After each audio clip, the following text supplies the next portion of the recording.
నమస్తే న్యూస్ 24 తెలుగుకి స్వాగతం. వార్తల్లోని ముఖ్యాంశాలు ఇప్పుడు చూద్దాం. ప్రజలపై అదనపు భారం పడకుండా విద్యుత్ ఛార్జీలను తగ్గించడమే రాష్ట్ర ప్రభుత్వ ప్రధాన లక్ష్యమని ఆంధ్రప్రదేశ్ కార్మిక శాఖ మంత్రి వాసంశెట్టి సుభాష్ పేర్కొన్నారు. ఎన్నికల సమయంలో ప్రజలకు ఇచ్చిన హామీ మేరకు విద్యుత్ రంగంలో సంస్కరణలు చేపట్టి వినియోగదారులకు ఉపశమనం కలిగించే నిర్ణయాలు తీసుకోవాలని మంత్రి వెల్లడించారు.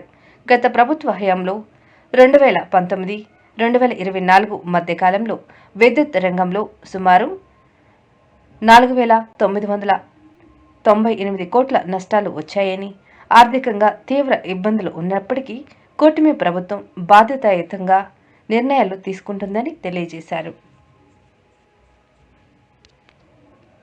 ప్రజలపై మోపారు.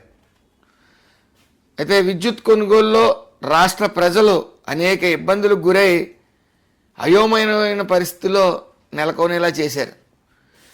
విద్యుత్ కోతలతో రాష్ట్ర ప్రజలు అనేక ఇబ్బందులకు గురై ఏం చేయాలో తెలియని పరిస్థితిలో పడిపోయారు.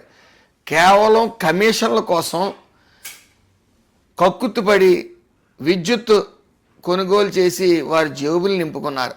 ఇలాంటి మూర్ఖపు నిర్ణయాలతో రాష్ట్ర విద్యుత్ వ్యవస్థని ప్రధాన ఆదాయ వనరుగా మార్చుకుని సుమారు 1.29 లక్షల కోట్ల అప్పులు మిగిల్చారు.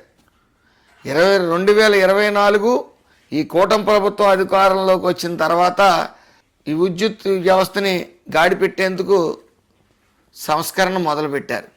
అంతేకాకుండా రాష్ట్రంలో రెన్యూవబుల్ ఎనర్జీ అధిక ప్రాధాన్యత ఇస్తూ సోలార్ పవన్ విద్యుత్ ఏర్పాటు చేసే లక్ష్యంగా ప్రభుత్వం ముందుకు సాగుతూ ఉంది. సోలార్ పవర్ను ప్రోత్సహించేందుకు ఎస్సీ ఎస్టీలకు సోలార్ టాప్ రూప్లు, అలాగే బీసీ వర్గాలకు కేంద్ర ప్రభుత్వం నుంచి ఇచ్చే సబ్సిడీ 20,000 రూపాయలు సబ్సిడీతో కూటమి ప్రభుత్వం అందిస్తూ ఉంది. కూటమి పాలన చిత్తశుద్ధి అంటే ఏంటనేది చూపించింది. మరి జగన్మోహన్ రెడ్డి విద్యుత్ ఛార్జీలు పెంచరని చెప్పి 9 సార్లు పెంచడం జరిగింది.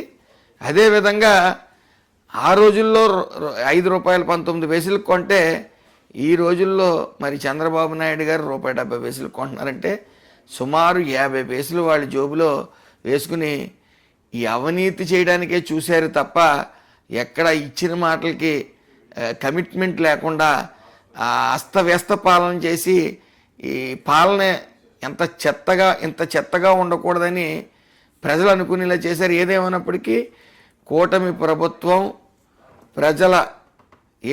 ప్రజలకి ఏదైతే హామీ ఇచ్చారో నారా చంద్రబాబు నాయుడు గారు అన్నీ కూడా తూచా తప్పకుండా ఒక్కొక్కటిగా రాష్ట్రం అప్పుల్లో ఉన్నప్పటికీ తూచా తప్పకుండా అన్నీ ఒక్కొక్కటిగా హామీలు నెరవేరుస్తూ వస్తున్నారని సగౌరవంగా తెలియజేసుకుంటూ అందరికీ నమస్కారం.